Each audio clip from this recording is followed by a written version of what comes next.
Hello student, this is Anupam Gambhir and you are watching Anupam English classes. आज के इस video lecture में हम class 11th English Hornbill book से चैप्टर नंबर 7 द एडवेंचर, जिसके राइटर जयंत नरलिकर हैं, इस चैप्टर का एक्सप्लेनेशन लाइन बाय लाइन पढ़ेंगे। पहले इस चैप्टर के कैरेक्टर्स को देख लेते हैं। इसमें ज़्यादा कैरेक्टर नहीं है, दो ही मेन कैरेक्टर हैं जो इस चैप्टर में बार बार आए हैं।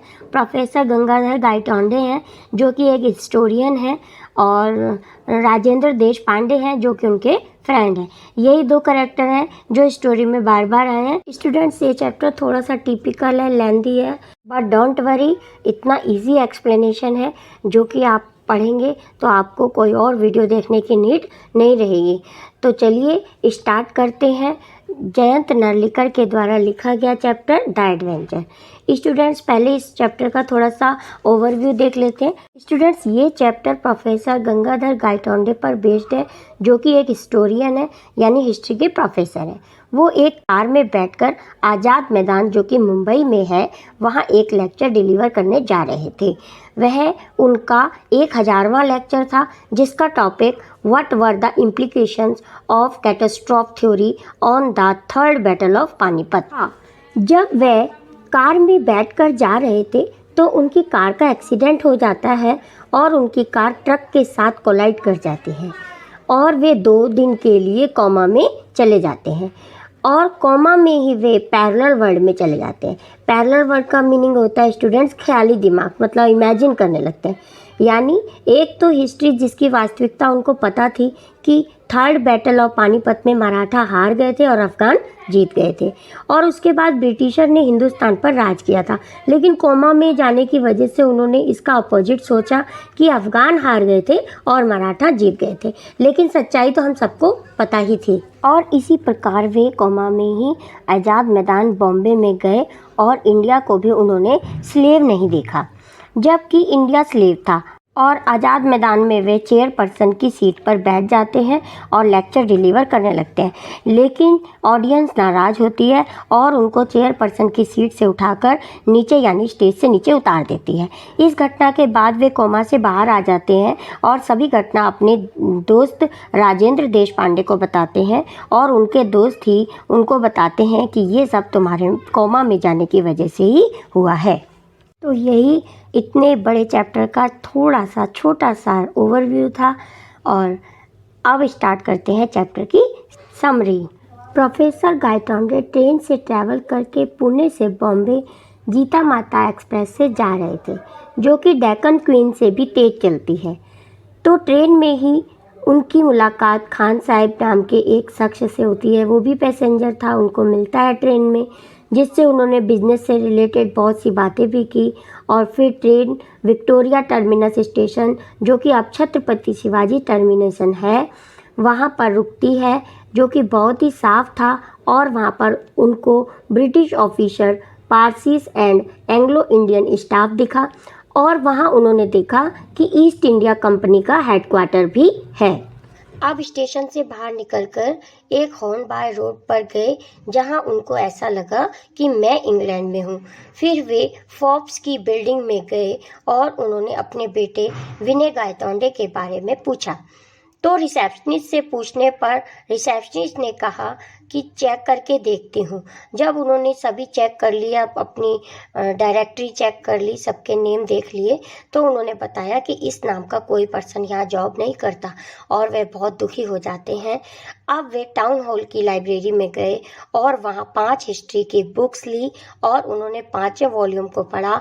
अब जब वे 5th वॉल्यूम पढ़ रहे थे, जो कि उन्होंने खुद ही लिखी थी, इसमें उन्हें पता चलता है कि Maratha third battle of Panipat में जीत गए थे, जबकि मराठा हार गए थे। लेकिन ये इनका इमेजिनेशन है और उनको वो पढ़ के लाइब्रेरी में ऐसा लग रहा है कि वो जीत गए थे। अब उन्होंने भाऊ साहेब बांची बाकर पढ़ी, जिसमें उन्होंने यही पाया कि विश्वास राव, जो मराठा के लीडर थे, वे जीत गए थे और पूरे हिंदुस्तान पर उनका राज हो गया था।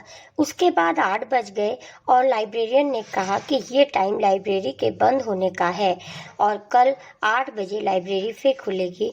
तो उन्होंने कुछ नोट्स बनाए और अपनी जेब में रख लिए।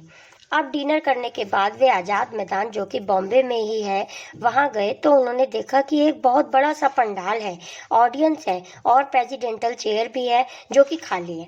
तो वे शॉक हो गए। वे गए और चेयर पे बैठ गए और क्राउड तो और ही शॉक हो गई और उनको बहुत बुरा लगा। क्राउड ने गुस्से में आकर उन पर अंडे, टमाटर, अदर ऑब्जेक्ट फेंकी और उनको स्टेज से नीचे उतार दिया। अचानक वे कोमा से बाहर आ गए और उन्होंने पाया कि वे हॉस्पिटल के बेड पर ही हैं और उनका दोस्त राजेंद्र देशपांडे उनके सामने खड़ा है और उन्होंने सारी बातें राजेंद्र देशपांडे को बता दी।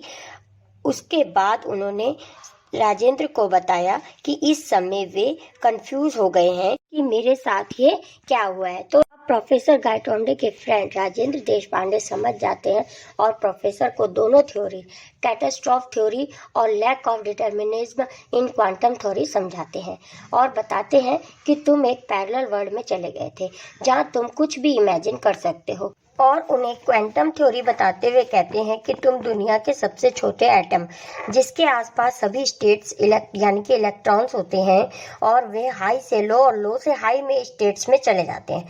इसी प्रकार तुम भी इस वर्ल्ड से इमेजिनरी वर्ल्ड में चले गए थे। इस प्रकार प्रोफेसर एक ही टाइम में दो अलग अलग जगह पर घूम आते हैं, यानी एक्सपीरियंस करके आए। तो प्रोफेसर ने क्वेश्चन किया कि मैं क्यों एक वर्ल्ड से दूसरे वर्ल्ड में ट्रैवल करने गया और राजेंद्र ने प्रोफेसर को समझाया कि जब तुम्हारी कार का ट्रक के साथ एक्सीडेंट होने वाला था, उससे पहले तुम सोच रहे थे बैटल ऑफ पानीपत के बारे में, क्योंकि इसी पर आपको लेक्चर भी डिलीवर करना था और उसी समय आपका एक्सीडेंट हो जाता है, जिसकी वजह से आप इन्हीं बातों को सोचते हुए अपने ख्याली वर्ल्ड में चले जाते हैं। और स्टूडेंट्स, यहीं पर ही हमारा चैप्टर खत्म हो जाता है। अब स्टार्ट करते हैं चैप्टर का explanation line by line. Page number 60, the Jija Mata express sped along the Pune Bombay route considerably faster than the Deccan Queen। जीजा माता एक्सप्रेस पुणे से बॉम्बे, ये एक ट्रेन का नाम है, पुणे से बॉम्बे रूट पर जा रही है और वो डेक्कन क्वीन, ये भी एक ट्रेन का नाम है और उससे भी तेज चलती है। तो स्टूडेंट्स, यहाँ पे ये नहीं बता रहे हैं कि वो कार से आए थे और उनका एक्सीडेंट हुआ, कार से जा रहे थे बॉम्बे, जहाँ अब भी वो बॉम्बे रहे हैं, पहले भी बॉम्बे जा रहे थे, पैरेलल वर्ल्ड में भी और एक्चुअल में भी। लेकिन अब जब वो पैरेलल वर्ल्ड में है, यानी कि कोमा में चले गए एक्सीडेंट के बाद की सिचुएशन यहाँ शो की गई है और बताया गया है कि वे ट्रेन से जा रहे हैं, क्योंकि ये सब वो इमेजिन कर रहे हैं। स्टूडेंट, जब प्रोफेसर गायटोंडे का एक्सीडेंट हुआ था उस समय भी वे लेक्चर देने के लिए बॉम्बे जा रहे थे, लेकिन वहाँ उनका एक्सीडेंट हो गया और वे कोमा में चले गए। अब ये जो भी सिचुएशन शो की जा रही है, ये पूरी सिचुएशन उनकी इमेजिनरी है। वो कुछ भी सोच सकते हो कि इमेजिन में तो हम कुछ भी इमेजिन कर सकते हैं ना, कुछ भी सोच सकते हैं कि जैसे हम उड़ रहे हैं आसमान में, लेकिन एक्चुअल में तो नहीं हम उड़ सकते ना। तो ऐसे ही वो भी इमेजिन कर रहे हैं। जहाँ वो कार से रहे थे, एक्सीडेंट हो गया, लेकिन अब वो इमेजिन कर रहे हैं कि मैं एक ट्रेन से जा रहा था और वो ट्रेन से जा रहा था जो कि डेक्कन क्वीन से भी तेज चलती है और उसका नाम है जीजा माता एक्सप्रेस। तो there were no industrial townships outside Pune, और वहाँ पुणे में बाहर की तरफ कोई भी टाउनशिप्स, वो कह रहे हैं कोई भी टाउन या नगर वगैरह नहीं। The first stop Lonavala came in 40 minute, और पहला ही स्टॉप लोनावाला 40 मिनट्स के अंदर अंदर आ गया, यानी कि 40 मिनट्स में ही आ गया।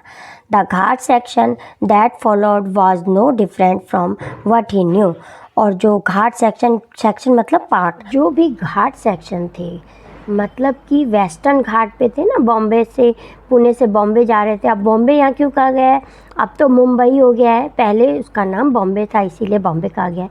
तो वो घाट सेक्शन को कह रहे हैं जो जैसे पहले थे वैसे ही है, यानी कि पैरेलल वर्ल्ड में भी उनको वैसा ही दिखाई दे रहा है।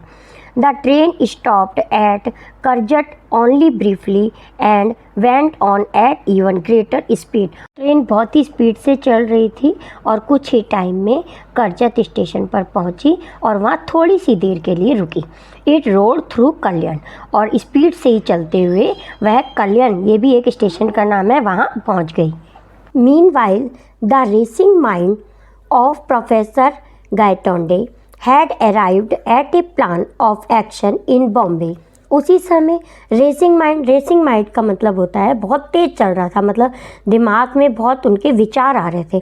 तो उनका रेसिंग माइंड, प्रोफेसर गाइटंडर का रेसिंग माइंड सोचता है कि अपने प्लान के बारे में सोच रहा है, यानी कि बॉम्बे में जाके जो भी वो करेंगे उसी प्लान के बारे में वो सोच रहे हैं।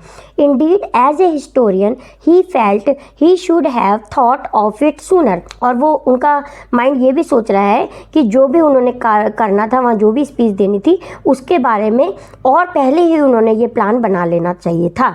He would go to a big library and browse through history books।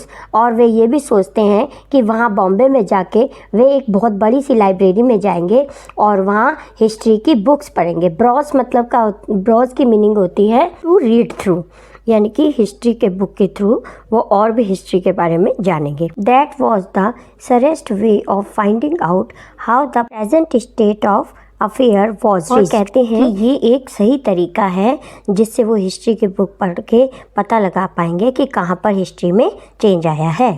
He also planned eventually to return to Pune and have a long talk with Rajendra Deshpande, who would surely help him understand what had happened। अब ये राजेंद्र देश पांडे जो हैं वो professor Gangadhar Gaitonde के friend हैं। वो ये कह रहे हैं कि मैं जब पुणे से बॉम्बे जा रहे थे ना, और वो सोचते हुए जा रहे थे कि जब मैं वापस आऊँगा बॉम्बे से पुणे तो मैं अपने दोस्त राजेंद्र देश पांडे को ये सारी बात बताऊँगा और वे मुझे इन सब को समझने में, हिस्ट्री को समझने में मेरी हेल्प करेंगे। That is assuming that in this world there exists someone called Rajendra देश पांडे। अब वे सोच रहे हैं कि राजेंद्र देश पांडे को मैं जो कुछ भी बताऊंगा क्या वे ये सब एग्जिस्ट कर पाएंगे, मतलब उनको ख्याली दिमाग में ये सब बातें सोच रहे हैं। और वो कह रहे हैं कि जब मैं वापस आके ये सभी बातें अपने फ्रेंड राजेंद्र देश पांडे को बताऊंगा तो क्या वे सचमुच ही इन सब बातों को एग्जिस्ट कर पाएंगे। The train stopped beyond the long tunnel. अब वहाँ पर एक बहुत बड़ा सा टनल आता है, लंबा सा, तो उससे पहले ही उनकी ट्रेन स्टॉप हो जाती है, रुक जाती है। It was a small station called सरहद। और एक ये छोटा सा स्टेशन था जिसका नाम सरहद था।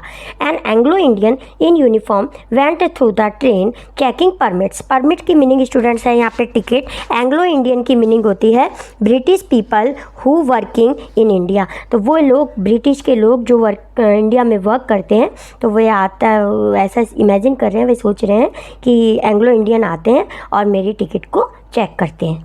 This is where the British Raj begins. और वे बताते हैं कि यहाँ से ही ब्रिटिश राज स्टार्ट हो जाता है। You are going for the first time. क्या तुम पहली बार जा रहे हो? आई प्रिज्यूम, खान साहब आस्क्ड। खान साहब ने पूछा उनसे कि क्या तुम पहली बार जा रहे हो? तो गंगाधर गायटोंडे कहते हैं yes. The reply was factually correct, क्योंकि रिप्लाई बिल्कुल सही था। पहले तो वो बहुत बार बॉम्बे गए थे, लेकिन जहाँ से जैसे ये ब्रिटिश राज स्टार्ट हो रहा है तो ऐसे बॉम्बे वो पहली बार ही जा रहे थे, क्योंकि वो इमेजिन में जा रहे थे। Gangadhar Pant had not been to this Bombay before. तो इस बॉम्बे में वे पहले कभी नहीं गए थे। He ventured a question. अब एक क्वेश्चन फिर पूछते हैं। And Khan Sahib, how will you go to Peshawar? और खान साहब से कहते हैं कि तुम पेशावर कैसे जाओगे? This train goes to the Victoria Terminus. यह ट्रेन विक्टोरिया टर्मिनस तक जाएगी। विक्टोरिया टर्मिनस किसे कहते हैं? जो आप छत्रपति शिवाजी टर्मिनस के नाम से बॉम्बे में जाना जाता है, उसे विक्टोरिया टर्मिनस कहते थे पहले। तो कह रहे हैं कि ये विक्टोरिया टर्मिनस तक जाएगी। I will take the Frontier Mail. और वहाँ से मैं दूसरी ट्रेन जिसका नाम फ्रंटियर मेल है, tonight out of the Central. और वहाँ सेंट्रल से मैं फ्रंटियर मेल नाम की ट्रेन से जाऊँगा। How far does it go? और वह कितनी दूर तक जाएगी? By what route? और कौन से रूट से जाएगी? तो खान साहब उन्हें बताते हैं Bombay to Delhi, then Lahore and then Peshawar. फिर वो खान साहब जी कहते हैं कि पहले ये बॉम्बे से दिल्ली जाएगी और फिर लाहौर जाएगी और लाहौर से फिर ये पेशावर जाएगी। A long journey, I will reach Peshawar the day after tomorrow. ये बहुत लंबी जर्नी है और मैं परसों तक पेशावर पहुंच जाऊंगा। Thereafter, Khan Sahib spoke a lot about his business and Gangadhar Pant was willing listener। अब वे दोनों कन्वर्सेशन करते हैं किसके बारे में? जो खान साहब हैं वो अपने बिजनेस के बारे में बहुत सी बातें गंगाधर पंत को बताते हैं और उनको भी, गंगाधर पंत जी को भी ये सुनना बहुत ही अच्छा लगता है। for in that way he was able to get some flavor of life in this India that was so different। अब क्योंकि उनको ये बातें सुनने इसलिए अच्छा लगता है क्योंकि वो जो भी बिज़नेस के इंडिया के बारे में जो भी बिज़नेस के बारे में बातें बता रहे थे वो उन्होंने पहले कभी नहीं सुनी थी, तो इसलिए उनको वह बातें सुनना बहुत ही अच्छा लगता है। The train now passed through the suburban rail traffic. अब सबर्बन रेल ट्रैफिक, सबर्बन की मीनिंग स्टूडेंट्स होती है रेजिडेंटल एरिया। अब कोई रेजिडेंटल एरिया, वहाँ छोटे छोटे विलेज या टाउन्स आगे होंगे, तो अब वहाँ धीरे धीरे से ट्रेन चल रही है, धीरे धीरे से निकल रही है। The blue carriage carried the letters GBMR on the side. अब ये जो खान साहब उन्हें बताते हैं प्रोफेसर को कि ये जो ब्लू कलर के कैरेज, जो ट्रेन के कैरेजेस हैं, उसके ऊपर GBMR लिखा है और उसकी फुल फॉर्म है greater Bombay metropolitan railway. Explain Khan साहब। एक्सप्लेन करते हैं कौन? खान साहब। किसको? प्रोफेसर को। बताते हैं कि ये जो ब्लू कलर के कैरेज है, ट्रेन के डिब्बे हैं, इन पे GBMR लिखा है जिसकी full form greater Bombay metropolitan railway है। Next, see the tiny Union Jack painted on each carriage. और छोटे छोटे अक्षरों में हर कैरेज के ऊपर लिखा हुआ है। ये क्या लिखा हुआ है? GBMR। A gentle reminder that we are in British territory. और इससे यह रिमाइंड होता है, यानी कि हमें पता चलता है कि हम ब्रिटिश टेरिटरी मतलब एरिया, हम अब ब्रिटिश के एरिया में एंटर कर रहे हैं। The train began to slow down beyond Dadar and stopped only at a destination. अब ट्रेन धीरे धीरे चलते हुए दादर नाम के स्टेशन को क्रॉस करती हुई कहाँ पहुँच गई? फाइनली विक्टोरिया टर्मिनस, यानी कि जो इसका डेस्टिनेशन था, जहाँ तक इसने ट्रेन ने जाना था, वहाँ तक पहुँच गई, विक्टोरिया टर्मिनस पर पहुँच गई। The station looked remarkably neat and clean. जो स्टेशन था बहुत ही साफ़ सुथरा था। The staff was mostly made up of Anglo Indian Parsis along with the handful of British officer. कह रहे हैं वहाँ पे स्टाफ जो था, 3 स्टाफ थे। वो कौन कौन से थे? एंग्लो इंडियन यानी कि ब्रिटिश से आकर जो इंडिया में जॉब करते हैं वो थे, कुछ पारसीज थे, और मुट्ठी भर, हैंडफुल, मुट्ठी भर यानी कि थोड़े बहुत ब्रिटिश ऑफिसर्स भी थे। As he emerged from the station, और जैसे ही वे स्टेशन से बाहर निकले, Gangadhar Pant found himself facing an imposing building. अब वहाँ गंगाधर पंत जी को उन्होंने क्या पाया? उन्होंने एक बहुत ही इम्पोजिंग की मीनिंग स्टूडेंट्स होती है इम्प्रेसिव, यानी कि प्रभावशाली, बहुत ही प्रभावशाली एक बिल्डिंग उन्होंने देखी। The letters on it proclaimed its identity to those who did not know this Bombay landmark. Proclaimed की स्टूडेंट्स मीनिंग होती है अनाउंस करना, और उस बिल्डिंग के ऊपर जो लेटर्स लिखे हुए थे वो अनाउंस कर रहे थे, आइडेंटिटी उसको बता रहे थे कि ये बॉम्बे का लैंडमार्क है। मतलब जो नहीं जानते हैं कि ये बॉम्बे है तो वो उसके बारे में बता रहे थे कि हाँ ये बॉम्बे है। और उस बिल्डिंग पे क्या लिखा हुआ था? East India house headquarters of the East India company. तो ये वो बिल्डिंग के ऊपर जो लिखा हुआ था बड़े बड़े अक्षरों में कि ये ईस्ट इंडिया कंपनी का ये हेडक्वार्टर है और ये ईस्ट इंडिया कंपनी ही है। और यहाँ गंगाधर पंत गायटोंडे जी सोच रहे हैं कि ये जो हमारा इंडिया है अभी भी ब्रिटिशर का स्लेव्स है, मतलब आज़ाद नहीं हुआ है, अभी भी उन्हीं का गुलाम है, क्योंकि वो सब ये बातें क्या है, ये सब इमेजिन ही कर रहे हैं। Prepared as he was for many shocks, professor Gaitonde had not expected this. तो प्रोफेसर गायटोंडे ऐसा ही प्रिपेयर अपने माइंड को कर चुके थे कि मेरे को बहुत सारे शौक लग रहे हैं, मतलब ऐसा बहुत सारा चेंज होने वाला है, वो अपने माइंड को ऐसे ही प्रिपेयर कर चुके थे। The East India Company had been wounded up shortly after the events of 1857। 1857 से पहले एक रिवॉल्ट हुआ था जिसके बाद ईस्ट इंडिया कंपनी यहाँ से चली गई। At least that is what history book said, और ऐसा ही हिस्ट्री की बुक्स में भी लिखा हुआ है। Yet here it was not only alive but flourishing, लेकिन फिर भी यह बिल्डिंग यहाँ पर अलाइव है यानी कि जिंदा है, बट फ्लॉरिशिंग और सक्सेसफुली ग्रो कर रही है, क्योंकि वो सब कुछ ये इमेजिन कर रहे हैं। So history had taken a different turn, इस प्रकार हिस्ट्री में एक टर्न हुआ। परहैप्स बिफोर 1857 के रिवॉल्ट के बाद। How and when had it happen, लेकिन ये कैसे और कब हुआ? He had to find out, इस सब को जानना चाहते हैं professor Gaitonde. As he walked along Hornby road, और जब वो हॉर्न बाय रोड पे चल रहे थे, वो भी बॉम्बे में एक रोड होगी, प्लेस होगा जहाँ पे वो चल रहे थे, as it was called he found a different set of shops and office building. तो वहाँ पे उन्होंने बहुत सारी शॉप्स देखी और ऑफिस बिल्डिंग्स देखी। There was no handloom house buildings, लेकिन वहाँ कोई भी हैंडलूम हाउस बिल्डिंग नहीं थी. Instead there were Boots and Woolworth departmental stores, लेकिन वहाँ पे कुछ बूट्स और वुलवर्थ के कुछ डिपार्टमेंट स्टोर्स देखे उन्होंने. Imposing offices of Lloyds, Barclays and other British bank as in the typical high street of a town in England. तो उनको कुछ भी जैसा कि बॉम्बे में उन्होंने पहले सब देखा हुआ था वैसी कोई बिल्डिंग्स नहीं दिखाई दे रही थी. और उनको क्या दिखा रहा था वहाँ पे, उनकी बजाय उन बिल्डिंग्स की बजाय उनको बूट्स एंड वुलवर्थ्स डिपार्टमेंटल स्टोर दिख रहे थे और ब्रिटिशर्स के कुछ बैंक दिख रहे थे जैसे कि लियोट्स हैं, बार्कलेज हैं, ऐसे ब्रिटिश के बैंक दिख रहे थे वहाँ पे. और as in a typical high street of a town in England, और उनको ऐसा बिल्कुल फील हो रहा था कि वो इंडिया में नहीं है और एक इंग्लैंड के किसी टाउन में है. Now we come on page number 62. He turned right along Home Street and entered Forbes building.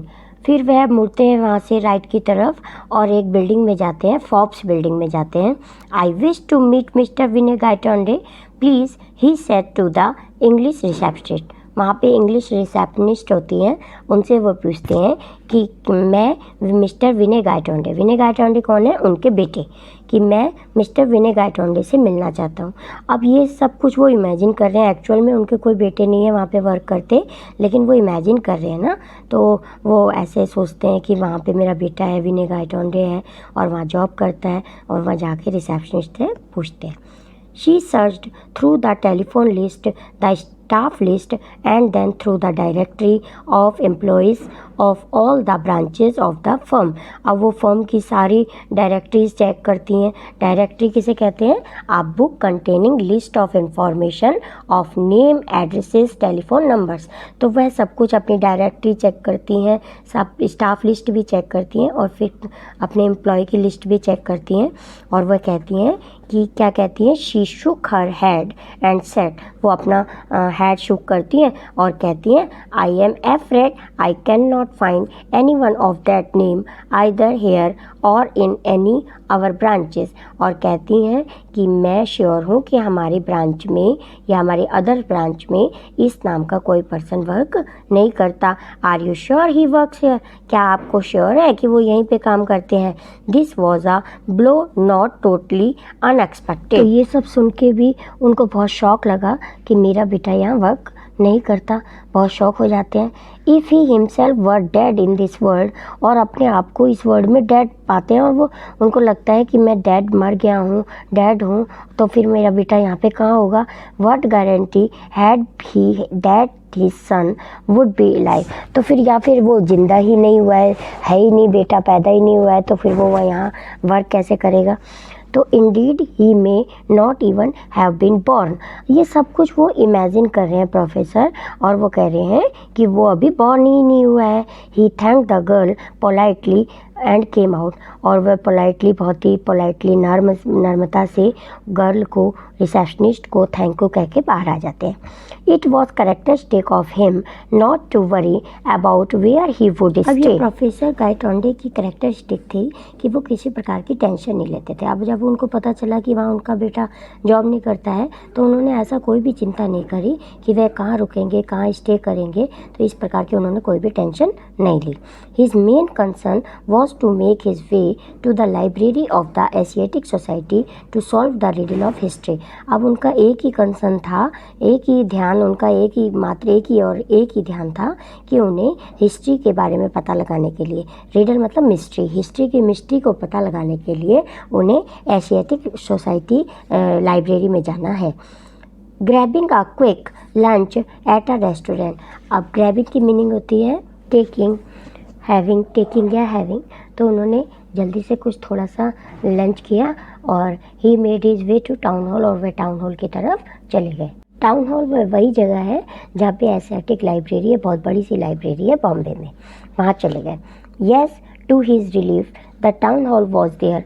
अब पहले तो सब कुछ उनको शॉक लग रहा था, डिफरेंट लग रहा था सब कुछ, लेकिन अब टाउन हॉल पहुंच के उनको लगा कि हाँ, अब उन्होंने रिलीफ किया कि हाँ ये वही टाउन हॉल है और वहाँ पे लाइब्रेरी है, and it did house the library, और वहाँ पे वही लाइब्रेरी भी है।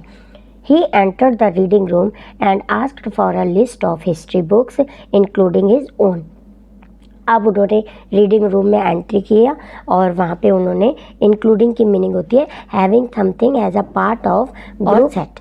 तो वहाँ पे उन्होंने हिस्ट्री के कुछ ग्रुप का बुक्स का सेट मांगा पढ़ने के लिए। एंड ऑन मतलब उसने अपनी भी क्योंकि वो हिस्ट्री के प्रोफेसर थे, हमें पता है कि वो क्या थे, हिस्टोरियन थे, हिस्ट्री के प्रोफेसर थे, तो उनके द्वारा लिखी गई भी उन्होंने वहाँ से वो बुक मांगी, मतलब शायद गिविने गाइटोंडे की बुक दे दो, ऐसा भी उन्होंने कहा। His 5 volume duly arrive on his table. अब उनके टेबल पे ये 5 वॉल्यूम आ गई। वॉल्यूम का मतलब होता है पार्ट 1 पार्ट 2 कहते हैं ना जैसे, तो ऐसे ही 5 वॉल्यूम उनके पास आ गई। He started from the beginning, और उन्होंने स्टार्टिंग से पढ़ना स्टार्ट कर दिया। Volume 1 took the history up to the period of Ashoka. अब वॉल्यूम 1 में अशोका के पीरियड का सारा कुछ मेंशन था उसमें। Volume 2 up to Samudragupta. अब वॉल्यूम 2 में समुद्रगुप्त तक का मेंशन था। Volume 3 up to Mohammad Ghori, और वॉल्यूम 3 में मोहम्मद गौरी के बारे में सब कुछ उसमें मेंशन था। And volume 4 up to the death of Aurangzeb, और वॉल्यूम 4 में औरंगजेब के डेथ के बारे में सब कुछ वहाँ दिया हुआ था। Up to this period history was he knew it, और जैसा कि हिस्ट्री के हुआ था, हिस्ट्री में वैसा जैसा भी हुआ था वैसा ही उनको सब कुछ पढ़ने को देखने को वहाँ मिला। The change इवेंटली had occurred in the last volume, लेकिन लास्ट वॉल्यूम में उनको कुछ चेंज दिखाई दिया। एवेंटली की मीनिंग होती है क्लियरली, स्पष्ट रूप से उनको कुछ चेंज दिखाई दिया। Reading volume 5 from both the ends in words, Gangadhar Pant finally converged on the precise moment where history had taken a different turn. अब जब 4th वॉल्यूम तक उन्होंने पढ़ लिया तो उन्हें कोई भी चेंज नहीं लगा, जैसा था हिस्ट्री में उनको वैसा ही पढ़ने को मिला। लेकिन जैसे ही उन्होंने 5th वॉल्यूम को पढ़ा तो उन्होंने 5th वॉल्यूम को आगे से भी और पीछे से भी दोनों साइड से पढ़ना स्टार्ट कर दिया। और गंगाधर फाइनली कन्वर्ज्ड, और कन्वर्ज का मतलब वो एक पॉइंट पर आकर रुक गए। मूव टुवर्ड्स अ पॉइंट, यानी कि एक बिंदु पर आके रुके। और प्रिसाइज की मीनिंग होती है एग्जैक्ट, तो वो एग्जैक्ट मोमेंट उनको पता चला कि जहाँ पे हिस्ट्री ने एक टर्न लिया। हिस्ट्री कहाँ पे टर्न हुई, जब उन्होंने 5th वॉल्यूम आगे पीछे से पढ़ रहे थे तो वो एक पॉइंट पर आके रुके और वहाँ पे उन्हें एग्जैक्ट पता चल गया कि यहाँ हिस्ट्री में कोई टर्न आया है। यानी यहाँ पे आके वो थोड़ा सा कंफ्यूज हो जाते हैं। That page in the book describe the battle of Panipat and it mention that the Marathas won it handsomely. अब यहाँ इस पेज पर आके उनको पता, जहाँ पे वो आके एक बिंदु पर आके रुके थे ना 5th वॉल्यूम पढ़ते हुए, तो वहाँ पे डिस्क्राइब किया हुआ था बैटल ऑफ पानीपत के बारे में, और ये भी मेंशन था उसमें कि मराठा जीत गए थे। लेकिन हम सबको पता है कि 3rd बैटल ऑफ पानीपत में क्या हुआ था, मराठा हार गए थे और उसके बाद ब्रिटिश यहाँ पे आ गए थे और उनका राज हो गया था। लेकिन वहाँ पढ़ते हुए क्योंकि वो सब कुछ इमेजिन ही कर रहे थे ना, तो इसलिए उनको वहाँ आकर लगता है कि मराठा जीत गए थे। Abdali was routed and he was chased back to Kabul by the triumphant Marathas army led by Sadashivrao Bhau and his nephew the young Vishwasrao. और अब यहाँ पे वो क्या पढ़ रहे हैं, क्या देख रहे हैं कि अब्दाली हार गए और उनको उनके घर काबुल भेज दिया गया। और उसको किसने हराया, मराठा के जो लीडर थे सदाशिव राव और उनके नेफ्यू, उनके जो भतीजे थे, उन्होंने उसको हरा दिया, जबकि वे जीत गए थे। अब्दाली जो है कि वो जीत गए थे, लेकिन यहाँ पे वो सब कुछ इमेजिन करने की वजह से उनको लग रहा है कि अब्दाली को हरा दिया था जो अफगान के लीडर थे। और किसने हराया था, सदाशिव भाऊ ने और उनके भतीजे ने। The book did not go into a blow-by-blow account of the battle itself. तो इस ब्लो बाय ब्लो की मीनिंग होती है सेट बाय सेट या डिटेल अकाउंट। तो इस बुक को पढ़ के भी उन्हें डिटेल में पता नहीं चला कि कैसे क्या हुआ। इस बुक में जो 5th वॉल्यूम वो पढ़ रहे थे उसको पढ़ के भी उनको डिटेल पता नहीं चली। Rather it elaborated in detail it consequence for the power struggle in India. जबकि इस बुक में उनको कॉन्सिक्वेंस मतलब उस 3rd बैटल ऑफ पानीपत के बाद क्या हुआ उसके बारे में सब कुछ मेंशन एक्सपेंशन था, वो सब तो था, लेकिन वो बैटल ऑफ पानीपत में क्या हुआ, कैसे हुआ, तो वो सब उनको पता नहीं चला। Gangadhar Pant read through the account avidly. Avidly की मीनिंग होती है एजरली, यानी कि उत्सुकता से। तो गंगाधर पंत जी ने पूरी बुक को बड़ी उत्सुकता से एजरली पढ़ा। The style of writing was unmistakably his, yet he was reading the account for the first time. जो राइटिंग थी, उसकी हैंड राइटिंग थी बुक की, वो भी उन्हीं के द्वारा लिखी हुई थी, लेकिन वो उनको बुक पढ़ते हुए ऐसा लग रहा था कि वे फर्स्ट टाइम पढ़ रहे हैं। अब ऐसा उनको क्यों लग रहा था? क्योंकि वो जो बुक इस समय पढ़ रहे थे वो सिर्फ इमेजिनरी था, वो सिर्फ इमेजिन कर रहे थे। वास्तविकता तो जो बुक उन्होंने लिखी थी उसमें तो थर्ड बैटल ऑफ पानीपत के बारे में सब कुछ ठीक ठीक लिखा हुआ था कि जो भी हुआ था थर्ड बैटल ऑफ पानीपत में सब कुछ वास्तविकता थी, लेकिन इस समय जो वो रीड कर रहे थे वो इमेजिनरी था, इसलिए उनको बुक पढ़ते हुए लग रहा था कि ये सब वे फर्स्ट टाइम रीड कर रहे हैं। Now we come on page number 63.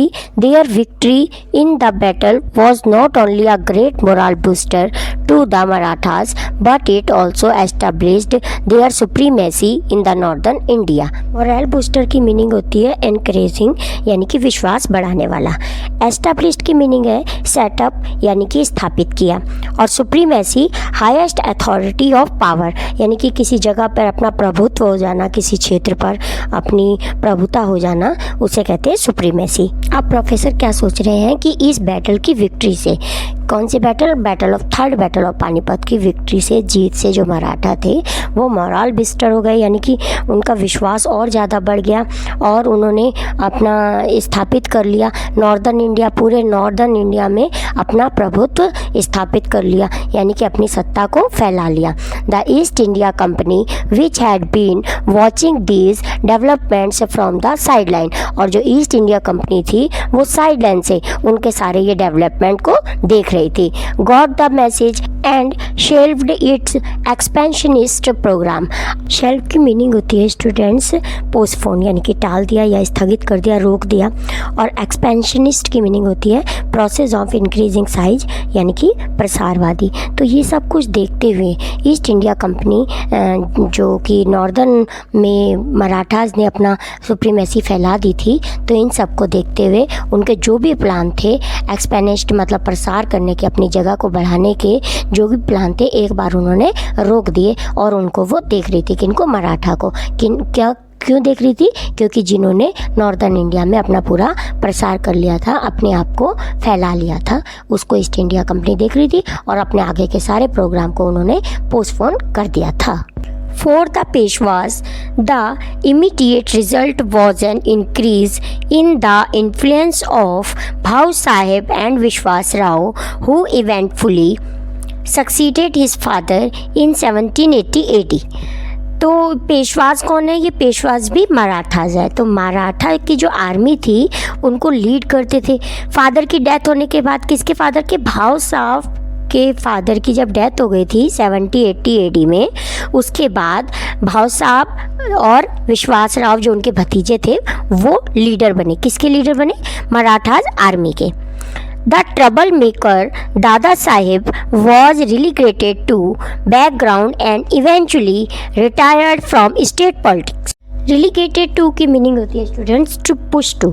अब जब ये उनकी डेथ हो गई थी भाव साहब के फादर की, और विश्वास राव और भाव साहब मराठा के फैमिली के लीडर बन गए थे, तो उनको प्रॉब्लम क्रिएट करते थे, ट्रबल क्रिएट कर बन गए थे। ट्रबल मेकर कौन बन गए थे? दादा Sahib.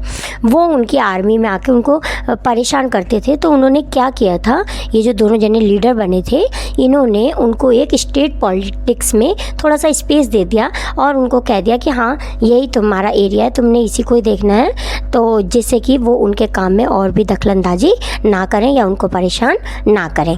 To its dismay the East India Company met its match in the new Marathas ruler Vishwas Rao. जिसमें की मीनिंग होती है स्टूडेंट शॉक। अब ये जो न्यू मराठा के रूलर थे विश्वास राव थे, इनको देखकर ईस्ट इंडिया कंपनी का क्या हो गई थी? डिसमे, यानी कि शॉक हो गई थी। He and his brother Madhav Rao combined political acumen with valor and systematically expanded their influence all over India. अब वो और उनके भाई उनके भाई विश्वास राव के भाई माधव राव उनके भाई थे। तो विश्वास राव और उनके भाई ने धीरे धीरे पॉलिटिकल एज्यूमन की मीनिंग होती है पॉलिटिकल स्मार्टनेस, मतलब पूरे पॉलिटिकल को पूरा ऑल ओवर इंडिया में अपनी स्मार्टनेस को उन्होंने फैला दिया था। और वेलगर की मीनिंग होती है कैराज या साहस, करेज या साहस। तो अपने साहस और अपनी वीरता से ऑल ओवर इंडिया में वे राज करने लगे थे। कौन? विश्वास राव और उनके brother Madhav Rao. Next, the company was reduced to pockets of influence near Bombay, Calcutta and Madras, just like its European rivals and Portuguese and the French. अब ईस्ट इंडिया कंपनी के आने से पहले इंडिया में कौन आए थे? पुर्तगीज़ और फ्रेंच आए थे। तो राइटर कंपेयर कर रहे हैं, कंपेयर करते हुए कहते हैं, ईस्ट इंडिया कंपनी से कंपेयर करते हुए कहते हैं कि हमने भी जो मराठा जब जीत गए थे तो उन्होंने भी पूरे इंडिया पे का राज कर लिया था, लेकिन कुछ पार्ट्स ईस्ट इंडिया कंपनी को दे दिया था और वो इंडिया का कुछ पॉकेट पार्ट्स दे दिया था, मतलब थोड़ा सा पार्ट दे दिया था। और वो पार्ट कौन से स्टेट में था? बॉम्बे, कलकत्ता और मद्रास का कुछ पार्ट्स उनको दे दिया था और बाकी पूरे इंडिया में मराठास राज करने लगे थे। Next, for political reasons the Peshwas kept the puppet Mughal regime alive in Delhi. Now Marathas ने मुगल्स को दिल्ली में कुछ पार्ट दे दिया, और वो क्यों दे दिया? अपने पॉलिटिकल रीज़न की वजह से कुछ पार्ट उन्होंने दिल्ली का मुगल्स को दे दिया कि कुछ टाइम तक यहाँ पर तुम दिल्ली में कुछ जगह तक राज करो। मुगल्स को दे दिया कुछ part. In the 19th century these de facto rulers from Pune were astute enough to recognize the importance of the technological age dawning in Europe. De facto की मीनिंग स्टूडेंट्स होती है एक्चुअल, यानी कि जिसको हम बदल नहीं सकते। इनफैक्ट यथार्थ होता है, जो वस्तुतः करेक्ट होता है, जिसको हम चेंज नहीं कर सकते। जैसे हम कह सकते हैं कि सूरज पूरब से निकलता है तो वो निकलता है, उसको कोई चेंज नहीं कर सकता, तो उसे कहते हैं डिफैक्टो। नेक्स्ट है एस्ट्यूट, यानी कि क्राफ्टी पर्सन, जो बहुत चतुर चालाक होते हैं। नेक्स्ट है रिकॉग्नाइज, रिकॉग्नाइज का मतलब होता है आइडेंटिटी, पहचान। और नेक्स्ट है डॉनिंग, डॉनिंग का मतलब होता है बिगनिंग टू अपीयर, यानी कि प्रारंभ होना, किसी चीज़ की शुरुआत होना।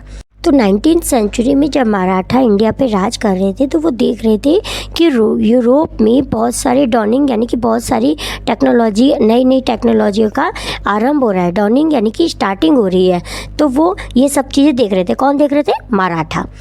तो दे setup their own centres for science and technology, तो इसी कारण उन्होंने अपने साइंस और टेक्नोलॉजी के काफ़ी सेंटर्स यहाँ सेटअप करे। कहाँ? इंडिया में। Here the East India Company saw another opportunity to extend its influence.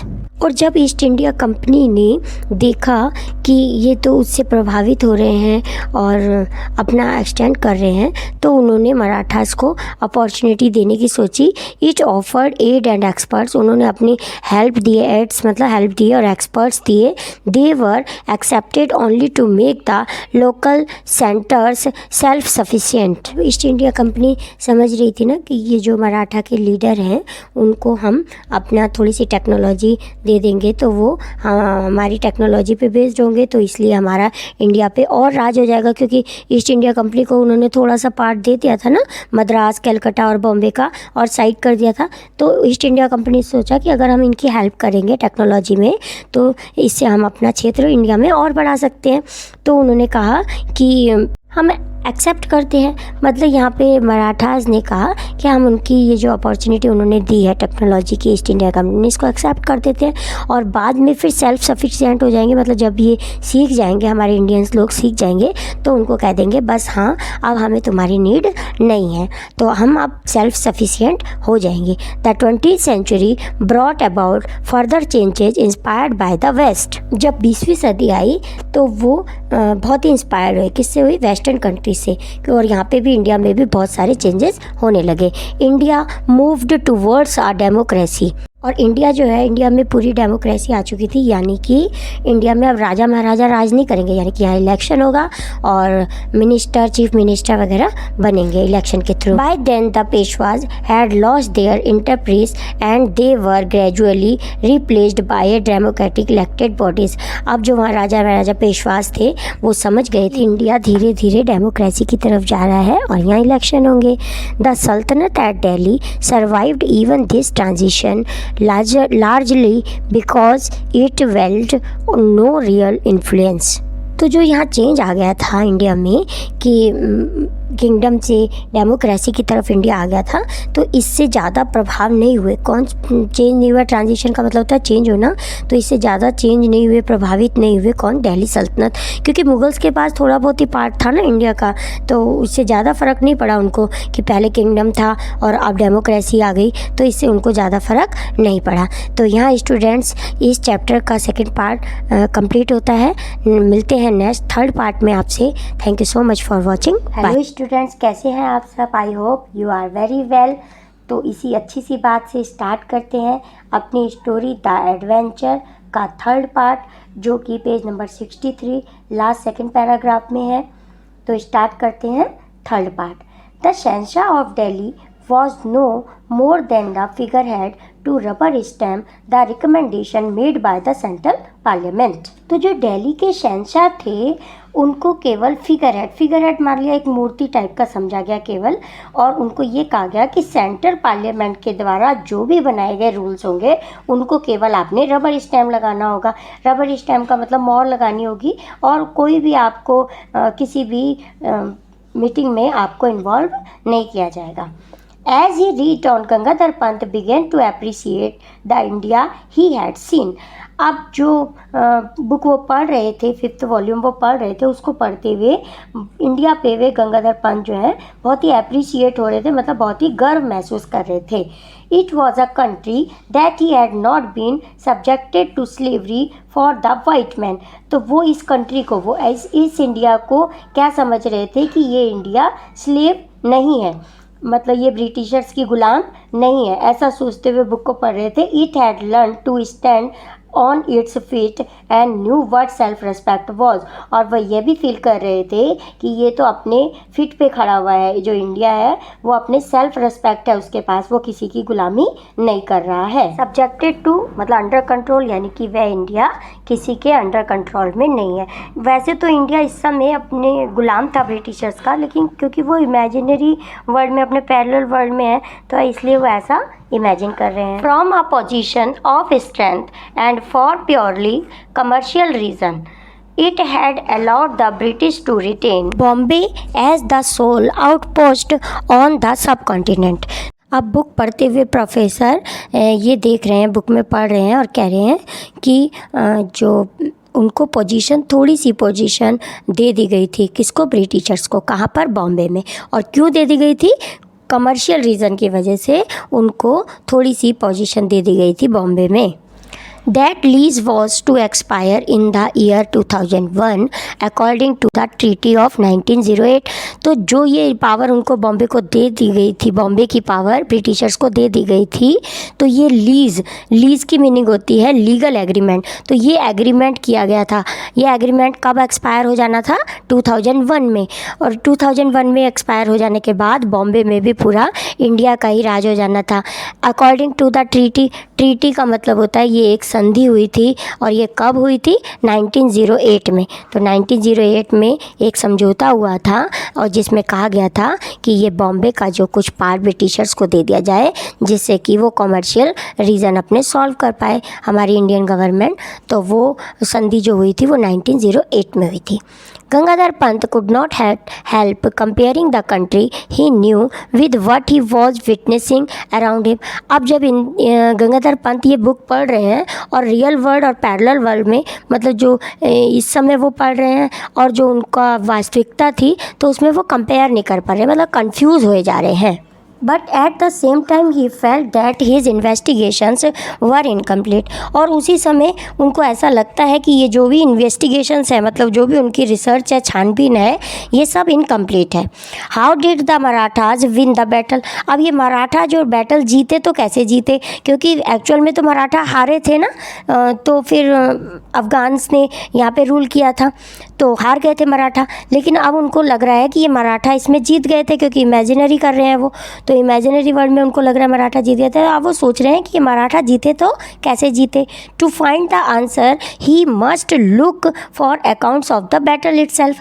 तो इसी आंसर को फाइंड करने के लिए तो वो फिर से वो सोचते हैं कि अब मुझे अपने आप ये और भी आंसर की छानबीन करनी पड़ेगी और बुक को देखना पड़ेगा। He went through the books and journals before him. और भी वो बुक्स पढ़ते हैं। At last among the books he found one that gave him the clue. It was भाऊ साहेब भांची बकर। तो लास्ट में यही सब बातें सोचते हुए कि वो मराठा कैसे जीते, यही सब बातें सोचते हुए एक लास्ट बुक वो प्राप्त करते हैं। उसमें कुछ उनको क्लू यानी कि हिंट दिखते हैं और वो बुक का नाम होता है Bhau Saheb Bhanchi Bakhar. Although he seldom relied on the bakhars for historical evidence he found them entertaining to read. तो इससे पहले ऐसा कभी भी नहीं हुआ। रिलाइड ऑन मतलब डिपेंडेड ऑन यानी कि निर्भर करते थे, एविडेंस यानी कि प्रूफ। तो इससे पहले ऐसा कभी भी नहीं हुआ कि प्रूफ को फाइंड करने के लिए, किसी हिस्टोरिकल प्रूफ को फाइंड करने के लिए वो ऐसी बुक को क्या करते थे, पढ़ते थे, यानी कि उन्हीं पर निर्भर करते थे। वो तो केवल एंटरटेनिंग के लिए बुकों को पढ़ा करते थे।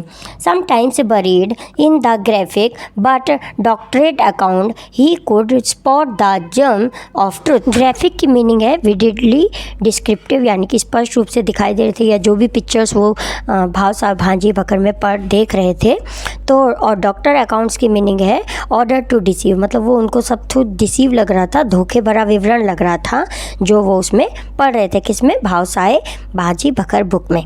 तो वो ये कह रहे हैं कि जब मैं भाऊ साहेब भांजी बकर पढ़ रहे थे तो उनको कुछ ना कुछ उसमें ग्राफिक, उनके पिक्चर्स को देख के उनको कुछ स्पष्टता नज़र नहीं आ रही थी, कुछ धोखे भरा विवरण या झूठा विवरण लग रहा था। लेकिन कहीं ना कहीं जम्स ऑफ ट्रूथ मतलब थोड़ी से सच्चाई के हिंट भी उनको कुछ दिखाई दे रहे थे। He found one now in a 3 line account of how close Vishwas Rao had come to being killed. अब जब वो बुक पढ़ रहे थे तो उनको कुछ 3 लाइनों में ऐसा देखने को मिला और उन्होंने पढ़ा और देखा कि ये विश्वास राव कैसे किल हुए थे। उस बुक में पढ़ के उनको पता चला और उन लाइनों में 3 लाइनों में कैसे लिखा हुआ था। And then Vishwas Rao guided his horse to the melee where the elite troops were fighting and he attack them. तो उसमें बताया गया उन 3 लाइनों में जब वो पढ़ रहे थे उसमें लिखा हुआ था कि विश्वास राव जो थे वो मेले की मीनिंग होती है कंफ्यूज्ड फाइट। जो वहाँ फाइट चल रही थी योद्धाओं के बीच में, उस सेनाओं के बीच में जो भी फाइट चल रही थी। एलाइट की मीनिंग होती है सेलेक्टेड यानी चुने हुए योद्धा।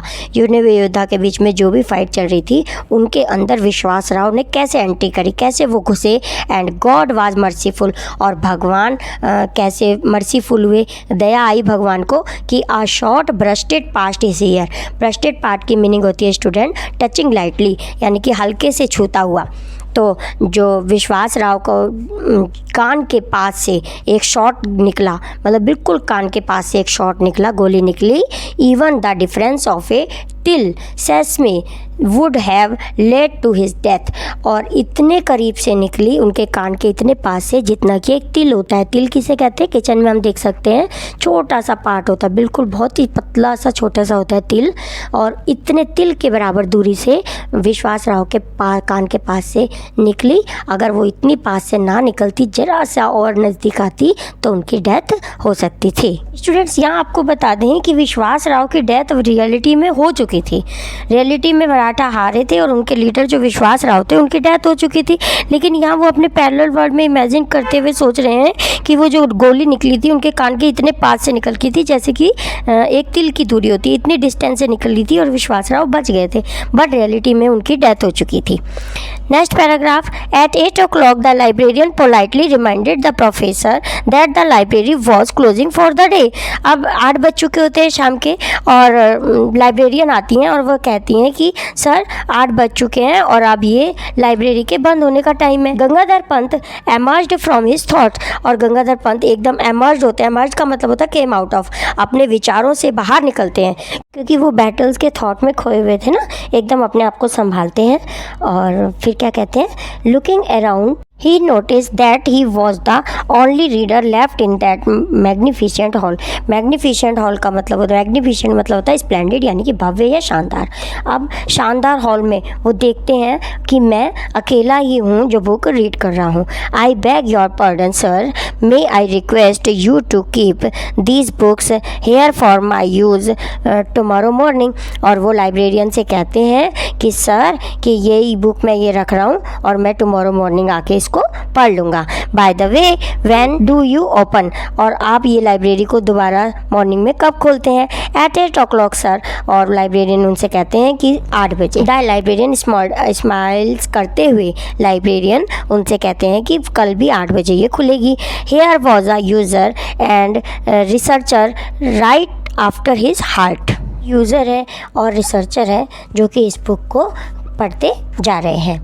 Next paragraph, as the professor left the table he shoved some notes into his right pocket. और जैसे वो वहाँ से निकलने से पहले वो क्या करते हैं, कुछ नोट्स अपने राइट पॉकेट में रख लेते हैं।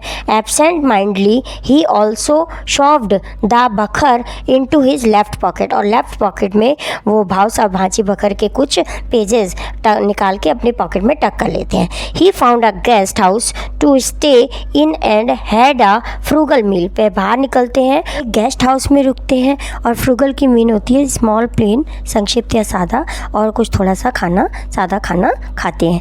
He then set out for a stroll towards the Azad Maidan. अब वहाँ से वो निकलते हैं और आज़ाद मैदान की तरफ, स्ट्रोल का मतलब होता है टहलते हुए आज़ाद मैदान की तरफ जाते हैं। और यहाँ रियलिटी में भी वो कहाँ जा रहे थे, आज़ाद मैदान में जा रहे थे। क्यों जा रहे थे? अपना 1000वां लेक्चर देने जा रहे थे। और पैरेलल वर्ल्ड में भी अपना खाना खाने के बाद वो आज़ाद मैदान की तरफ पैदल लेकिन तब वो कार से जा रहे थे। जब रियलिटी में वो कार से जा रहे थे, लेकिन यहाँ अपने इमेजिनरी वर्ल्ड में वो कैसे जा रहे हैं, स्ट्रॉल करते हुए, यानी कि पैदल टहलते जा रहे हैं। In the maidan he found a throng moving towards a pandal. Throng की मीनिंग होती है स्टूडेंट क्राउड, यानी कि भीड़। तो जब वह मैदान में पहुँचते हैं तो वो क्या पाते हैं कि वहाँ पंडाल की तरफ बहुत सारी भीड़ जा रही है। So a lecture was to take place, और वहाँ पे लेक्चर भी स्टार्ट हो चुका है। Force of habit took professor Gaitonde towards the pandal, और उसी बीच में निकलते हुए पंडाल की तरफ वो भी गायटोंडे भी जाते हैं। The lecture was in a progress, lecture चल रहा होता है। Although people kept coming and going, और वहाँ पे जो लोग होते हैं, कोई आ रहे होते हैं, जा रहे होते हैं, आवागमन लगा होता है लोगों का। But professor Gaitonde was not looking at the audience, लेकिन जो प्रोफेसर हैं वो ऑडियंस की तरफ बिल्कुल भी ध्यान नहीं देते हैं। He was staring at the platform as if mesmerized। mesmerized की मीनिंग होती है स्टूडेंट्स इन अ ट्रांस, यानी कि अचेत अवस्था में।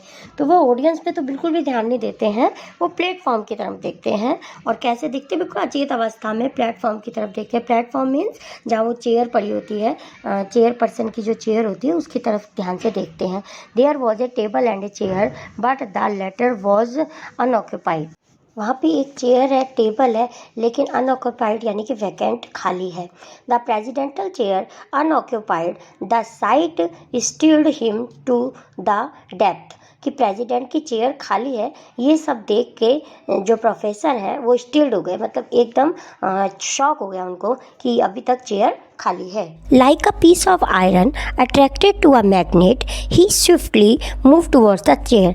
जिस प्रकार से एक मैग्नेट किसी आयरन की चीज़ की तरफ अट्रैक्ट हो जाता है, बिल्कुल उसी तरह से ही प्रोफेसर गंगाधर गायटोंडे भी चेयर की तरफ आगे बढ़ते हैं, चेयर के पास चले जाते हैं। The speaker stopped in mid sentence too shocked to continue. अब जो स्पीकर होता है, जो वहाँ कुछ बोल रहे होते हैं, स्पीकर होगा, तो वो एक बीच में सेंटेंस के बीच में ही रुक जाते हैं, शॉक हो जाते हैं और रुक जाते हैं। But the audience soon found voice, लेकिन ऑडियंस की बहुत सी आवाज़ आने लगती है। Vacant the chair, this lecture series has no chair person. Chair खाली है, इस लेक्चर में चेयर पर्सन नहीं है। Away from the platform mister, सब ऑडियंस उनको कहते हैं कि प्लेटफॉर्म से हट जाओ।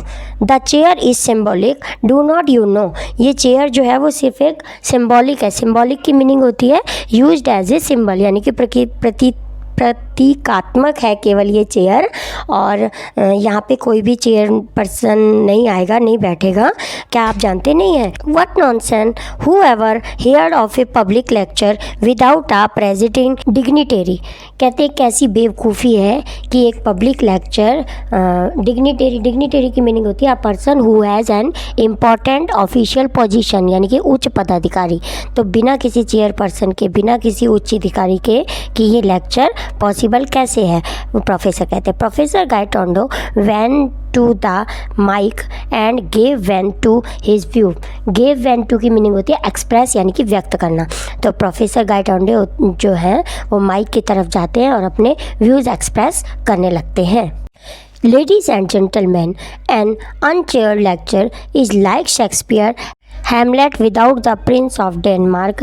अब वो कंपैरिजन करते हैं एक शेक्सपियर के, जो शेक्सपियर ने लिखा हुआ है हैमलेट, उससे कंपैरिजन करते हैं कि एक जो लेक्चर होता है वो वैसा ही होगा कि जैसे हैमलेट में उनके प्रिंस ना हो, तो एक लेक्चर भी चेयर पर्सन के बिना बिल्कुल ठीक वैसा ही होगा। लेट मी टेल यू, मुझे आपको कहने दो, बोलने दो मतलब। But the audience was in no mood to listen, लेकिन जो ऑडियंस होती है वो उनको सुनने के बिल्कुल मूड में नहीं है। टेल अस नथिंग, कुछ भी नहीं कहना है। We are sick of remark from the chair of vote of thanks of long introduction. तो वो जो ऑडियंस होते हैं वो कहते हैं कि हम जो चेयर पर्सन के लेक्चर से, लंबे लेक्चर से सुन के हम थक चुके हैं, बोर हो चुके हैं। We only want to listen to the speaker, हम केवल स्पीकर को ही सुनना चाहते हैं। We abolished the old custom long ago. तो ये कहते हैं ये तो पुरानी कहावत होगी या पुरानी संस्कृति थी कि ऐसा चलता था कि जो लेक्चर है वो चेयर पर्सन के सामने ही होगा, चेयर पर्सन का वहाँ उपस्थित होना ज़रूरी होगा। तो ये लॉन्ग वो बहुत पहले की बात है। Keep the platform empty please, इस प्लेटफॉर्म को, यानी कि ये जो चेयर पर्सन की कुर्सी है इसको खाली कर दो please. But Gangadhar Pant had the experience of speaking at 999 meetings and had faced the Pune audience at its most hostile. Hostile की मीनिंग होती है अनफ्रेंडली, यानी कि शत्रुतापूर्ण। तो जो गंगाधर पंत होते हैं, लेकिन उनको एक्सपीरियंस होता है क्योंकि वो 999 लेक्चर पहले दे चुके हैं, इतनी मीटिंग अटेंड कर चुके हैं, तो उनको भी यहाँ पुणे में भी ऑडियंस को फेस करने का क्या है, एक्सपीरियंस है। बट वो कैसे फील करते हैं, उनको जो ऑडियंस होती है वो उनको कैसे फेस करती है, शत्रुतापूर्ण, यानी कि अनफ्रेंडली उनको फेस करती है। ही कैप्ट ऑन टॉकिंग, लेकिन वो अपनी बात को जारी रखते हैं। He soon became a target for a shower of tomatoes eggs and the other object. अब जो ऑडियंस होती है वो उनके ऊपर, टारगेट का मतलब होता है पर्सन अटैक, आक्रमण का निशाना। जो ऑडियंस होती है प्रोफेसर गायटोंडे को आक्रमण का निशाना बना लेती है और उनके ऊपर टमाटोज, एग्स और अदर ऑब्जेक्ट फेंकती है। But he kept on the trying valiantly to correct this scurrilities. Valiantly की मीनिंग होती है वीरतापूर्वक, और स्कैरलीज की मीनिंग होती है डिसरेस्पेक्ट, यानी कि अपवित्र व्यवहार। तो जो प्रोफेसर होते हैं वो वीरतापूर्ण अपना लेक्चर कंटिन्यू करते हैं, लेकिन जो ऑडियंस होती है वो उनके साथ स्कैरलीज होती है, यानी कि अपवित्र व्यवहार करती है। Finally the audience swarmed to the stage to eject him bodily. Swarmed की मीनिंग स्टूडेंट्स होती है moved around in a large group, यानी कि झुंड में आगे आए। तो सारी ऑडियंस झुंड के रूप में आगे आए। और इजेक्ट की मीनिंग होती है पुश विद फोर्स, और उनको सबने मिलकर पुश विद फोर्स यानी कि आगे की तरफ उनको धकेल दिया। किसको धकेल दिया? ऑडियंस ने प्रोफेसर गंगाधर गायटोंडे को धकेल दिया, यानी उनको स्टेज से नीचे उतार दिया। And in the crowd Gangadhar Pant was now where to be seen, और इतनी भीड़ के बीच में गंगाधर पंत कहीं भी अब दिखाई नहीं दे रहे थे। Next paragraph, that is all I have to tell Rajendra. तो स्टूडेंट यहाँ तक की सीन तक की जितनी स्टोरी थी ये सब थी उनकी जब वो कॉमा में चले गए थे वहाँ तक का पार्ट था। अब वो क्या कह रहे हैं, that is all I have to tell Rajendra, कि राजेंद्र ये सब जो मैंने तुम्हें बता रहा है, all I know is that I was found in the Azad Maidan in the morning, कि ये सब आज़ाद मैदान मॉर्निंग में ही मेरे साथ हुआ था। But I was back in the world I am familiar with, लेकिन तब मैं कॉमा में था और अब मैं वापस आ गया हूँ, इस रियल वर्ल्ड में वापस आ गया हूँ और तुम्हारे साथ फेमिलियर हूँ और तुम्हारे सामने खड़ा हूँ। Now where exactly did I spend those 2 days when I was absent from here, तो मैं यहाँ नहीं था तो मैं 2 दिन कहाँ था, राजेंद्र से पूछते हैं प्रोफेसर गंगाधर गायतोंडे कि जैसे ही उनको कॉमा से बाहर निकलते हैं, मतलब जब ऑडियंस ने उनको स्टेज से नीचे उतार दिया तो एकदम वो कॉमा से बाहर निकलते हैं और अपने दोस्त राजेंद्र को अपने सामने पाते हैं, तो वो कहते हैं कि अगर मैं यहाँ नहीं था तो फिर मैं 2 दिन कहाँ था। Rajendra was dumbfounded by the narrative, it took him a while to reply। अब जो राजेंद्र होते हैं उनके दोस्त गंगाधर गायतोंडे के जो दोस्त होते हैं वो dumbfounded हो जाते हैं, यानी कि अमेज्ड हो जाते हैं, मूक हो जाते हैं, स्तब्ध से रह जाते हैं और वह कहते हैं कि it took him a while to reply, और उसको आंसर देने के लिए एक बार रुक जाते हैं। Professor before just prior to your collision with the truck what were you doing Rajendra asked. अब राजेंद्र उनसे पूछते हैं, जब हैरान हो जाते हैं एकदम सुन के कि ये 2 दिन कहाँ रहा, ऐसे क्यों बोल रहे हैं, तो वो उनसे पूछते हैं कि जब तुम्हारा एक्सीडेंट हुआ था ट्रक के साथ, जब तुम्हारी कार जो है कोलाइड कर गई थी तो तुम किसके बारे में, प्रायर टू मतलब उससे पहले, और कलिजन क्रैश अगेंस्ट, जब कार ट्रक के साथ का टकराव हुआ था कार का, तो उससे पहले तुम क्या सोच रहे थे, राजेंद्र उनसे पूछते हैं प्रोफेसर गंगाधर गायतोंडे से। I was thinking of catastrophe theory and implication for history। तो वो कहते हैं कि मैं कैटास्ट्रॉफ थ्योरी के बारे में सोच रहा था, प्रोफेसर बताते हैं राजेंद्र को, अपने फ्रेंड को। और कैटास्ट्रॉफ थ्योरी का मतलब होता है, कैटास्ट्रॉफ की मीनिंग होती है an event that causes personal suffering, यानी कि विपत्ति या आपत्ति, विपदा आ जाना, इट इज कॉल्ड कैटास्ट्रॉफ। और इम्प्लीकेशंस की मीनिंग होती है पॉसिबल इफेक्ट, यानी कि संभावित रिजल्ट। तो वो कहते हैं कि मैं इसी के बारे में, कैटास्ट्रॉफ थ्योरी और इम्प्लीकेशन ऑफ हिस्ट्री के बारे में ही सोच रहा था जब मेरा एक्सीडेंट हुआ था। Right I thought so Rajendra smile. अब राजेंद्र स्माइल करते हैं, कहते हैं हाँ ठीक है, मैं भी यही सोच रहा था। वो भी ऐसा ही सोच रहे थे माइंड में। Don't smile स्मगली। स्मगली की मीनिंग स्टूडेंट होती है feeling too pleased about something that you have achieved, मतलब इसकी मीनिंग होती है टू शो एक्सप्रेस सेटिस्फेक्शन, मतलब तुम इतना भी खुश मत हो, कहते हैं कि इतना भी खुश तुम मत हो। In case you think that it was just my mind playing tricks and my imagination running amok, look at this. वो कहते हैं कि ऐसे भी तुम मत हंसो कि मैं ये सब झूठ बोल रहा हूँ, मतलब मेरे पे तुम विश्वास नहीं कर रहे हो। अमॉक की मीनिंग होती है सडनली बिकमिंग वेरी एंग्री, और जो दोनों के बीच में झड़प हो रही होती है कि वो कह रहे होते हैं कि हाँ ऐसा हुआ था, और राजेंद्र देशपांडे कहते हैं कि ऐसा नहीं हुआ होगा। तो इस पे उन पर झड़प हो रही होती है दोनों की। And differently, Professor Gaitonde produced his vital piece of evidence, a page torn out of a book। Differently की मीनिंग स्टूडेंट्स होती है टू विन बैटल, मतलब बैटल को जीत जाना। तो यहाँ पे जो उनकी झड़प हो रही थी, लड़ाई टाइप की हो रही थी, वो दोनों क्या, एक प्रोफेसर गायतोंडे कह रहे थे कि ऐसा था और राजेंद्र कह रहे थे ऐसा नहीं था, नहीं हुआ होगा।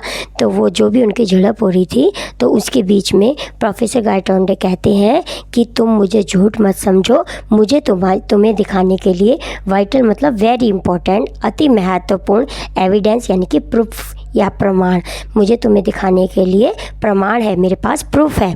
और वो क्या है, a page torn out of a book. तो वो जो बुक के फटे हुए पेज जो वो सोचते हैं कि मैंने लाइब्रेरी से रख लिए थे, तो वही वो कहते हैं राजेंद्र को कि मुझे तुम्हारे दिखाने के लिए मेरे पास प्रूफ भी है, प्रमाण भी है।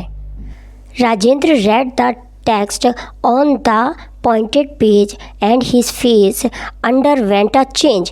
जैसे ही राजेंद्र ने उस पेज के फटे हुए पेज के टुकड़े को पढ़ा तो उनका फेस, जो पहले वो स्माइल कर रहे थे, अब उनका फेस बिल्कुल चेंज हो गया। Gone was the smile and it was place came a grave expression. Grave की मीनिंग होती है सैड। तो उनकी जो स्माइल है वो बिल्कुल गायब हो गई और उनका फेस सैड हो गया, उनके फेस के एक्सप्रेशन बिल्कुल सैड हो गए। ही वॉज विजुअली मूव्ड, और एकदम वो विजिबली की मीनिंग होती है in a way that is easily noticeable, स्पष्ट रूप से, और वो बिल्कुल स्पष्ट रूप से शॉक हो गए, मतलब एकदम मूव्ड हो गए, हिल गए, शॉक हो गए। कौन? राजेंद्र देशपांडे, जब उन्होंने वो पेज पढ़ा। Gangadhar Pant pressed home his advantage. अब गंगाधर पंत ने अपना जो प्रूफ दिखाया वो उन्होंने कहा कि हाँ मैं ये गलत नहीं बोल रहा, सही समय पर उन्होंने अपना प्रूफ दिखाया, यानी कि इसका लाभ उठाया जो उन्होंने पेज रखा हुआ था अपनी पॉकेट में। I had inadvertently slipped the Bakhar in my pocket as I left the library. और जैसे ही मैं लाइब्रेरी से निकला तो मेरी पॉकेट से भाकर गिर गई। कहने का मतलब था कि वो जो बुक गिर गई लेकिन मेरे पास ये उसका पेज रह गया, उसका फटा हुआ पेज रह गया। I discovered my error when I was paying for my meal. तो मैं अपनी एरर, अपनी गलती मानता हूँ कि जब मैं खाना खा रहा था तो वो मेरे से भाव साहब पाँची बखर जो उन्होंने वो सोच रहे थे कि जो मैंने बुक अपने पॉकेट में रखी थी वो गिर गई, स्लिप्ड हो गई, और ये पेज मेरे पास प्रूफ के तौर पे है। I had intended to return it the next morning but it seems that in the melee of Azad Maidan. कह रहे हैं कि मैं तो इसको वापस करना चाहता था, ये बुक को, पेज को वापस करना चाहता था लाइब्रेरी में, लेकिन वो मेले के कारण हो गया, यानी कि जो आज़ाद मैदान में झड़प हो गई थी ऑडियंस के साथ, तो उसकी वजह से ये सब रह गया। The book was lost, book lost हो गई यानी कि खो गई। Only this torn of page remained, केवल ये फटा हुआ पेज ही मेरे पास रह गया। And luckily for me the page contains the vital evidence, और लक की वजह से, मेरे भाग्य से ये मेरे पास रह गया जिसका मेरे पास प्रमाण है और मेरे पास प्रूफ है कि हाँ मैं लाइब्रेरी में गया था और मैंने ऐसे पढ़ा था और वहाँ से भाजी भाकर में से पढ़ ली थी ये पेज, और जिसमें प्रूफ का पता चलता है कि मराठा क्या हो गए थे, जीत गए थे। Rajendra again read the page. It described how Vishwas Rao narrowly missed the bullet and how that event taken as a omen by the Maratha army turned the tide in their favor. अब राजेंद्र ने उस page को पढ़ा और उन्होंने उसमें description देखा कि विश्वास राव ने कैसे उस बुलेट को मिस किया और वो जो भी मराठा की आर्मी के फेवर में वह हो गया और under the tide of their favour, और मराठा जीत गए कि किस प्रकार उन्होंने जीत प्राप्त करी। Now look at this, Gangadhar Pant produced his own copy of Bhau Saheb Bachi Bakhar, open at the relevant page, the account ran thus. Professor अपने दोस्त राजेंद्र से कहते हैं कि ये देखो, इसमें गंगाधर पंत दिखाते हैं कॉपी भाव साहेब बाजी बखर की, कि एक तो वो दिखाते हैं कि जो पैरेलल वर्ड की और वो जो आज का वर्ड है, जो दोनों की एक ही पेज उनको दिखाते हैं कि इस पेज को देखो, द अकाउंट रेंथस, और उसमें क्या लिखा हुआ था, and then Vishwas Rao guided his horse to the melee where elite troop were fighting and he attacked them and God expressed his displeasure, he was hit by the bullet. और अब इस पेज में क्या लिखा हुआ था कि विश्वास राव जो मराठा के लीडर थे, वो मेले मतलब जो योद्धा लड़ाई कर रहे थे घोड़े पे सवार होकर, उसमें बीच में झुंड के बीच में घुसे सेना के बीच में, और गॉड एक्सप्रेस्ड डिसप्लेजर मतलब उन पे भगवान की कृपा नहीं हुई, ही was hit by the bullet, और उनको बुलेट लगी और उनकी डेथ हो गई। जबकि पहले वाले पेज में, उनके पैरेलल वर्ड वाले पेज में क्या लिखा हुआ था कि विश्वास राव के कान के पास से बुलेट निकली और वो बच गए, भगवान की उन पे कृपा हो गई। लेकिन यहाँ पे भगवान की कृपा नहीं हुई और उनकी डेथ हो गई, और यही रियल था। Professor Gaitonde, you have given me food for thought. Food for thought की मीनिंग होती है an idea that make thing seriously and carefully. तो वो कहते हैं, प्रोफेसर गायटोंडे कहते हैं कि तुमने मुझे ये सोचने पर क्या कर दिया है, मजबूर कर दिया है। Until I saw this material evidence I had simply put your experience down to fantasy. Fantasy की मीनिंग होती है कल्पना। तो राजेंद्र उनसे कहते हैं कि अब तक तो मैं यही सोच रहा था कि ये जो दो एविडेंस, दो प्रूफ आपने मुझे दिखाए हैं कि ये केवल तुम्हारी कल्पना है। But facts can be stranger than fantasy as I am beginning to realise. तो अब मैं फेस कर रहा हूँ, मैं रियलाइज़ कर रहा हूँ कि ये जो प्रूफ तुमने मुझे दिखाए हैं ये अजीब है। किससे अजीब है? रियल से, यानी कि जो सच्चाई है उससे बिल्कुल अलग है। As I am beginning to realise, जैसा कि मैं शुरू में रियलाइज़ कर रहा था। Facts, what are the facts? I am dying to know, professor Gaitonde said. Professor Gaitonde कहते हैं फैक्ट्स, क्या ये फैक्ट्स हैं, क्या सच्चाई है? अब मैं ये जानना चाहता हूँ। बहुत उत्सुक हो जाते हैं प्रोफेसर गायटोंडे, बहुत उत्सुक हो जाते हैं और कहते हैं कि ये सच्चाई क्या है, फिर जो सच्चाई है वो आप मुझे बताओ। क्योंकि राजेंद्र उनसे कहते हैं ना कि सच्चाई अलग है और जो फैक्ट्स तुमने मुझे दिखाया, प्रूफ दिखाया, वो अलग है। तो वो जो गायटोंडे होते हैं, प्रोफेसर गायटोंडे, वो जानना चाहते हैं कि ये सच्चाई क्या है, बहुत उत्सुकता से उनसे पूछते हैं। यहीं पे स्टूडेंट्स हमारी इस स्टोरी का 3rd पार्ट कंप्लीट होता है। नेक्स्ट 4th पार्ट में हम इस स्टोरी को कंप्लीट करेंगे। Thank you so much for watching. मिलते हैं नेक्स्ट 4th पार्ट में। बाय।